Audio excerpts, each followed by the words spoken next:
வணக்கம் நேயர்களே, கடவுள் அருள் டிவி நேயருக்கு லக்ஷ்மணான அன்பு வணக்கங்கள். இப்போ நம்ம பார்க்க போகிறது வார ராசி பலன் 15ஆம் தேதியிலேருந்து 21ஆம் தேதி வரை எப்படி இருக்க போதுன்னு பார்க்க போகிறோம். ஸோ எப்போதுமே சொல்கிறதாங்க, ராசிக்கு பார்ப்பத லக்னத்துக்கு பார்க்க ரொம்ப பர்ஃபெக்டாக இருக்கும். உதாரணமாக ஒரு மகர லக்னம் விருச்சிக ராசினா நீங்கள் விருச்சிக ராசிக்கான பலன்களை பார்க்கறத விட மகர ராசிக்கான பலன்களை பார்க்க ரொம்ப பர்ஃபெக்டாக இருக்கும். முதல்ல வர்றது பொது பலன்கள், அதுக்கப்புறம் தசாபுக்தி பலன்கள். ஸோ உங்களது ஜாதகத்தில் உங்களுக்கு என்ன தசாபுக்தி அந்தரங்கள் வருதோ அதை நீங்கள் மிங்கிள் பண்ணி பார்க்கும்போது ரொம்ப பர்ஃபெக்டாக இருக்கும்.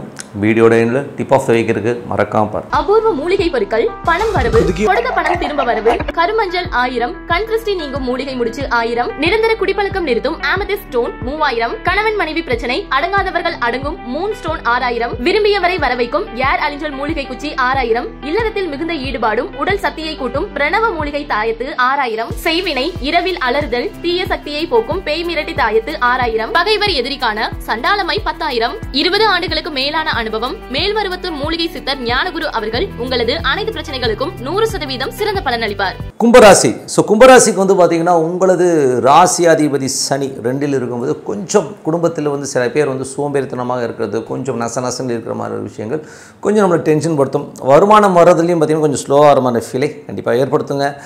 அதுக்கப்புறம் உங்களுக்கு 3ஆம் அதிபதி. ஸோ 3ஆம் அதிபதியான செவ்வாய். ஸோ 3 மற்றும் 10ஆம் அதிபதியான செவ்வாய் இப்போ உங்களுக்கு 9ல் இருக்கும்போது என்ன மாதிரி விஷயங்கள் இருக்கும்போது கொஞ்சம் பிரயாணம் நிறைய இருக்குங்க. ஸோ நிறைய ட்ராவல் பண்ணுற மாதிரி விஷயங்களை கொடுக்கும். ஸோ அது செவ்வாய் சாரத்திலே இருக்கும்போது தொழில் ரீதியான விஷயங்கள் நிறைய பிரயாணங்கள் கொஞ்சம் அலைச்சல்கள் அதிகமாக இருக்கிற மாதிரி ஃபீலை கண்டிப்பாக ஏற்படுத்துங்க. பட் முயற்சிகள் ரொம்ப சூப்பராக இருக்குங்க.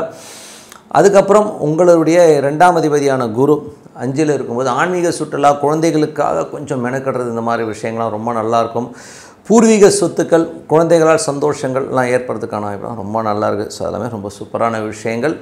அதுக்கப்புறம் பார்க்கும்போது உங்களது 4ஆம் அதிபதி மற்றும் 9ஆம் அதிபதியான சுக்கிரன் பார்த்திங்கன்னா உங்களுக்கு 7ல் இருக்கும்போது சிறப்பான பலன்கள், ஒரு கேந்திராதிபதி கேந்திரத்தில் இருக்கும்போது அற்புதமான பலன்கள், நல்ல யோகங்களை கொடுக்கறதுக்கான வாய்ப்புலாம் ரொம்ப நல்லாயிருக்கு. பட் இருந்தாலும் தாயாரோட உடல்நலம் சம்பந்தமான விஷயங்கள், அப்பா அம்மாக்கிட்ட சின்னதாக ஒரு வாக்குவாதங்கள் வரும். ஏன்னா அது கேதுடைய சாரத்தில் இருக்கும். கொஞ்சம் கேள்விகள் கேட்குறது கொஞ்சம் நோவடிக்கிற மாதிரியான விஷயங்களை கண்டிப்பாக ஏற்படுத்தும்.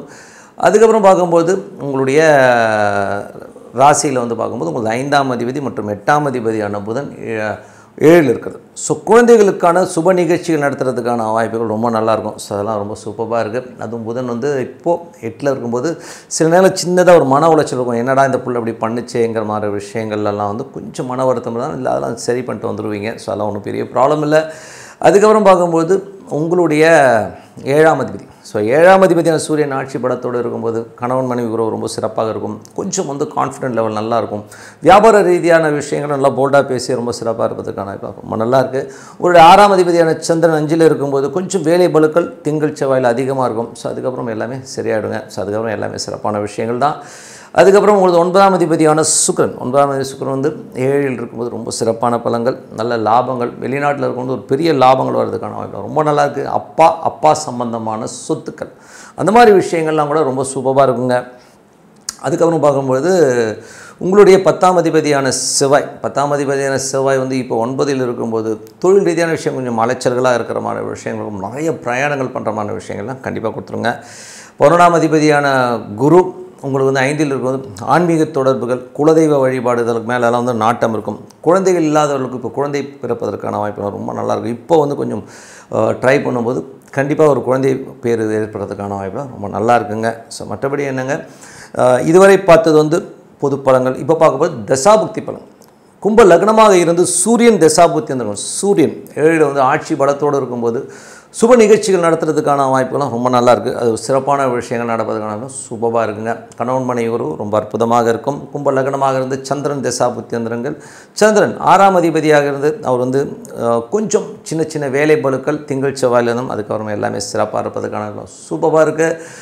கும்பலகனமாக இருந்து செவ்வாய் தசாபுத்தி அந்தரங்கள். செவ்வாய் 3 10ஆம் அதிபதி இப்போ 9ல் இருக்கும்போது நிறைய பிரயாணங்கள், தொழில் ரீதியான விஷயங்களில் நிறைய பிரயாணம் பண்ணுறமான விஷயங்களை நிறைய கொடுத்துரும். ஸோ அதனால் கொஞ்சம் இது முன்னாடி இருந்த மன உளைச்சல் கொஞ்சம் தொழில் ரீதியான விஷயம் கொஞ்சம் பெட்டர்மெண்ட் ஆகும் அப்படிங்கிற நம்பிக்கையில் அடுத்த லெவல் போவீங்க.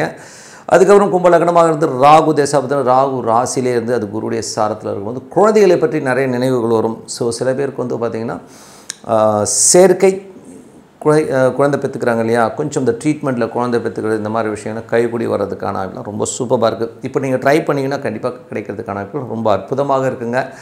அதுக்கப்புறம் பார்க்கும்போது கும்ப லக்னமாக இருந்து குரு திசா புத்தி அந்தரங்கள். குரு 2-11ஆம் அதிபதி 5ல் இருக்கும்போது குழந்தை பேர் வருவதற்கான வாய்ப்பு. ஆன்மீக சுற்றுலா, எங்கேனாச்சும் கோயில் குளம் போகணும் அப்படிங்கிற எண்ணங்கள்லாம் நிறைய தோணும். குழந்தைகள் உங்களை விட்டு கொஞ்சம் தள்ளி இருக்காங்கன்னா அவங்கள போய் பார்க்கணும் அப்படிங்கிற எண்ணங்கள்லாம் கண்டிப்பாக இருக்குங்க. கும்ப லக்னமாக இருந்து சனி திசாபத்தி எந்திரங்கள் சனி 2ல் இருக்கும்போது கொஞ்சம் பார்த்து பேசணும், கொஞ்சம் ஏடாவிடமாக பேசணும், கொஞ்சம் பிடிவாதமாக பேசுகிற மாதிரி ஃபீலை கண்டிப்பாக ஏற்படுத்தும். அது மட்டும் கொஞ்சம் சேஞ்ச் பண்ணிடணும். குடும்பத்தில் உள்ளவங்களும் பார்த்திங்கன்னா நம்மளை கொஞ்சம் ஏடாவிடமாக பார்க்குறாங்களோ அப்படிங்கிற எண்ணங்கள்லாம் வரும். ஸோ அதனால் அதெல்லாம் கண்டுக்காமல் நம்ம விஷயத்தை பார்த்துட்டு போகிறது ரொம்ப ரொம்ப நல்லது. கும்ப லக்னமாக இருந்து புதன் திசாபுத்தி எந்திரங்கள் புதன் 5-8ஆம் அதிபதி. ஸோ 5-8ஆம் அதிபதியான புதன் உங்களுக்கு வந்து 9ல் இருக்கும்போது அப்பாவுடைய உடல்நலம் சம்மந்தமான விஷயங்களை கொஞ்சம் கவனமாக இருக்கணுங்க.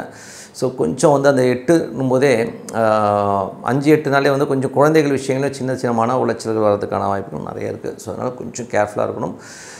அதுக்கப்புறமா கும்ப லக்னமாக இருந்து கேது திசாபத்தி வந்து கேது 7ல் இருக்கும்போது கணவன் மனைவிக்கு உள்ள தேவையில்லாத சின்ன வாக்குவாதங்கள், சின்னதாக ஒரு கேள்வி கேட்டுக்கிறது, இந்த மாதிரி விஷயங்கள்லாம் இருக்கும். ஸோ அது மட்டும் அட்ஜஸ்ட் பண்ணிட்டா போதும், மற்றபடியெல்லாம் ஒரு பெரிய ப்ராப்ளம் கிடையாது. ஸோ கும்பலகனமாக இருந்து சுக்கிர தசாபுத்தி அந்தரங்கள் சுக்கிரன் வந்து உங்களுக்கு 4-9ஆம் அதிபதி 7ல் இருக்கும், சிறப்பான பலன்களை கொடுத்துருங்க. அதனால் கேதுவுடைய சாரத்தில் இருக்கும்போது அப்பா அம்மா கிட்டே நிறைய வாக்குவாதம் பண்ணுவீங்க. ஸோ அதை மட்டும் கொஞ்சம் இது பண்ணிக்கிட்டால் போதும், மற்றபடி எல்லாமே சிறப்பு தான். ஸோ என்னை பொறுத்தவரை ஒரு நல்ல ஒரு பிரார்த்தனை, மனதார இறைவனை பிரார்த்தனை பண்ணும்போது கண்டிப்பாக நம்ம அடுத்த லெவல் போகிறதுக்கான ரொம்ப சிறப்பாக இருக்குது.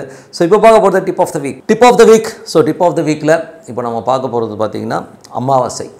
ஸோ அமாவாசைங்கிறது வந்து பார்த்திங்கன்னா நிறைய கான்ட்ரவர்சிஸ் இருக்குது. அதுவும் இந்த வாட்டி வர்றது மகாலய அமாவாசை, ஒரு பெரிய அமாவாசைன்னு சொல்லுவோம். என்னை பொறுத்தவரை நான் என்ன சொல்வேன்னா, அமாவாசைங்கிறது ரொம்ப முக்கியமான ஒரு திதிங்க.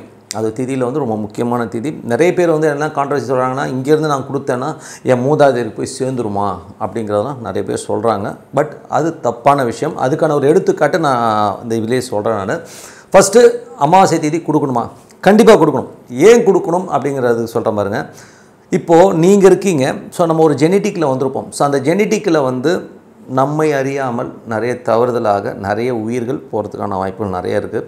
அது உங்கள் தாத்தா போயிருக்கோம், இல்லை உங்கள் அம்மா வகையெல்லாம் இருக்கலாம். ஸோ ஏதோ ஒரு வகையரால் வந்து ஒரு உயிர் பிரிவு. இதை தான் நம்ம வந்து ஜாதகத்தில் மாந்திங்கிற ஒரு விஷயத்தை வச்சு நம்ம சொல்லுவோம். இது வந்து நம்ம தமிழ் முறையில் வந்து அதிகமாக கடைபிடிக்கலாம். கேரளாவில் வந்து பார்த்திங்கன்னா இந்த மாந்திங்கிற ஒரு விஷயத்தை வந்து ரொம்ப பர்ஃபெக்டாக பார்ப்பாங்க. ஸோ அதனால் வந்து நானும் மாந்தி பார்ப்பேன். ஏன்னா மாந்திங்கிறது வந்து உங்களுக்கு பர்ஃபெக்டாக ஒர்க் ஆகும். அது வந்து நிறைய டிஸ்டர்பன்ஸ் கொடுக்குமானா கண்டிப்பாக கொடுக்கும். ஸோ அது விலகணும்னா என்ன பண்ணணும்? என்னை பொறுத்தவரை மாந்தி தோஷம் விலகணும்னா அமாவாசை திதி கொடுத்தாலே போதும். எல்லா அமாவாசையும் நீங்கள் திதி கொடுத்துட்டு வரும்பொழுது என்ன மாதிரி விஷயங்கள் நடக்குங்கிறத மெயினாக புரிஞ்சுக்குங்க. அந்த அமாவாசை திதியில் நீங்கள் திதி கொடுக்கும்பொழுது உங்கள் ஸ்பைனில் வந்து பார்த்திங்கன்னா ஒரு உறுத்தல் வரும்.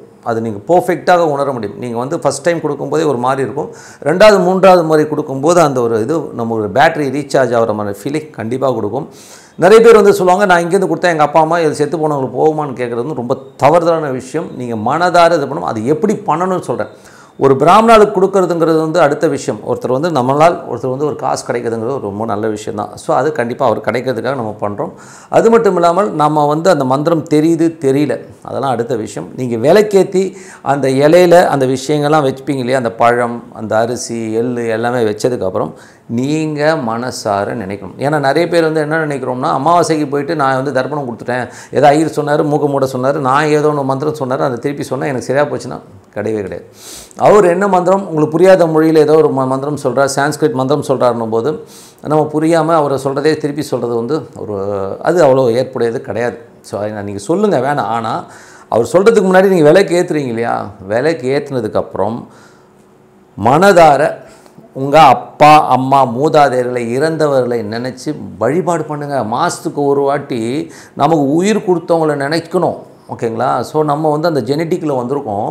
அப்போ என்ன சொல்லணும், நான் மற்றும் எனது மூதாதையர்கள் முப்பிறவி எத்தனை பிறவியில் நான் என்ன பாவம் பண்ணாலும் என்னை மன்னிச்சிருங்க. என்னால் ஒரு உயிர் போயிருந்தாலோ, என்னால் ஒரு உயிர் வதைப்பட்டிருந்தாலோ, என்னாலோ என் மூதாதையர்களோ என் வம்சாவழியிலையோ இந்த மாதிரி ஏதாச்சும் நடந்தால் என்னை மன்னிச்சிருங்க. என்னால் ஒரு மிருகங்களோ எத்தனை ஜீவராசிகள் இருக்கோ என்னால் வந்து ஏதாச்சும் நடந்தாலோ என் குடும்பத்தாராலோ நடந்தாலோ அதுக்கு வந்து நான் மன்னிப்பு கேட்டுக்கிறேன், எங்களை வாழ்த்துங்கள் அப்படின்னு சொல்லி மனதார அந்த பிரார்த்தனை வைக்கணும். ஆவாகனங்கிறது வந்து நம்ம விளக்கேற்றி பழ வைக்கிறது மட்டும் இல்லை, அங்கே வந்து சாமி இருக்கிறதாகவும் அங்கே நமது மூதாதையர்கள் இருக்கிறதாகவும் நினச்சி அவங்க காலில் விழுந்து மண்டிட்டு வணங்கணும். ஸோ அதுதான் அமாவாசை. இதை நீங்கள் பண்ணிகிட்டே வரும்போது ஒரு சில கரணங்களுக்கு சகுனி கரணம்னு ஒரு கரணம் வரும்பொழுது உங்களுக்கு பாவங்கள்லாம் வந்து உடனே ரிலீஃப் ஆகி நீங்கள் ரிலீஃப் ஆகிறது கண்டிப்பாக வரும். உங்களுக்கு ஜெனட்டிக்கில் வந்து அடுத்த ஜென்ரேஷனில் வழியாக ஒரு ஜெனட்டிக்கில் இருக்கிற பிரச்சனைகள்லாம் கிளியராக அதுக்கான வாய்ப்பு ரொம்ப சூப்பராக இருக்குது.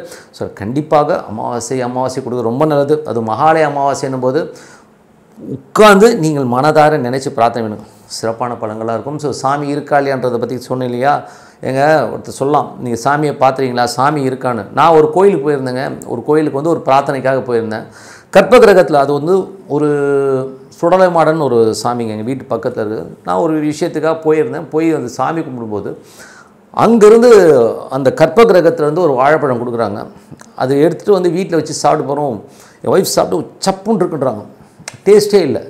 கற்ப கிரகத்தில் இருக்க சாமி எப்படிங்க அந்த பழம் டேஸ்ட் இல்லாமல் இருக்கும் யோசிச்சு பாருங்கள்.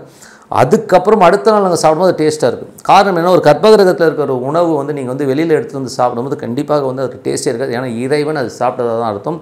இது நீங்கள் விவரம் தெரிஞ்சவங்ககிட்ட கேட்டு பாருங்கள், கண்டிப்பாக அது உண்மையான விஷயம். ஓகேங்களா? ஸோ அதனால் வந்து இறைவன் இருக்காருன்னா இதெல்லாம் நிறைய விஷயங்கள் வந்து மறைக்கப்பட்டிருக்கு. இந்த மாதிரி அற்புதங்கள் கண்டிப்பாக நடக்கும்னு சொல்லிட்டு உங்களது விடைபெறுவது உங்கள் லக்ஷ்மி நாராயணன். நன்றி, வணக்கம். கடவுள் அருள் டிவியை பார்த்தமைக்க நன்றிகள். மேலும் இது போன்ற தகவல்களை தெரிந்து கொள்ள கடவுள் அருள் டிவியை சப்ஸ்கிரைப் செய்யுங்கள். மறக்காமல் பெல் ஐக்கானை கிளிக் செய்யுங்கள்.